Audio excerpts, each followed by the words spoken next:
एक घने जंगल में एक छोटी सी चिड़िया अपने घोंसले में रहती थी। वह हर दिन उड़ान भरती, नए अनुभव लेती और जीवन का आनंद उठाती। लेकिन एक दिन जंगल में भीषण तूफान आया।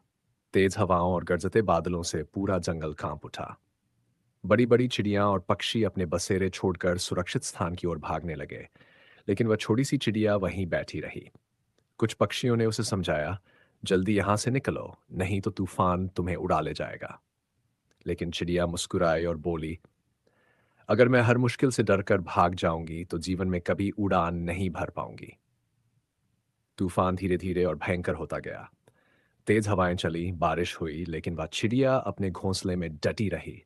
उसने अपने पंख फैलाए, हवाओं से टकराई और अपनी पूरी ताकत से उड़ने की कोशिश की। शुरुआत में उसे मुश्किल हुई, लेकिन धीरे धीरे उसने महसूस किया कि तेज हवाएं उसकी उड़ान को और ऊंचा उठा रही हैं।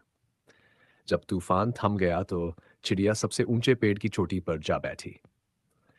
बाकी पक्षी जो डरकर भाग गए थे, अब लौट रहे थे। वे सब हैरान थे कि इतनी छोटी चिड़िया ने इतने बड़े तूफान का सामना कैसे किया। चिड़िया मुस्कुराई और बोली, मुसीबतें हमें गिराने नहीं बल्कि उड़ने की ताकत देने आती हैं। जो इनसे डरकर भागते हैं वे कभी ऊंचाई तक नहीं पहुंचते, लेकिन जो डटकर खड़े रहते हैं वे ही सच्चे विजेता होते हैं। कहानी की सीख। इस कहानी से हमें यह सीख मिलती है कि जीवन में आने वाली कठिनाइयां हमें रोकने के लिए नहीं बल्कि हमें और मजबूत और बेहतर बनाने के लिए आती हैं। अगर हम हर परेशानी से डरकर भागेंगे तो कभी आगे नहीं बढ़ पाएंगे, लेकिन अगर हम डटकर उनका सामना करेंगे तो हमारी सफलता निश्चित होगी।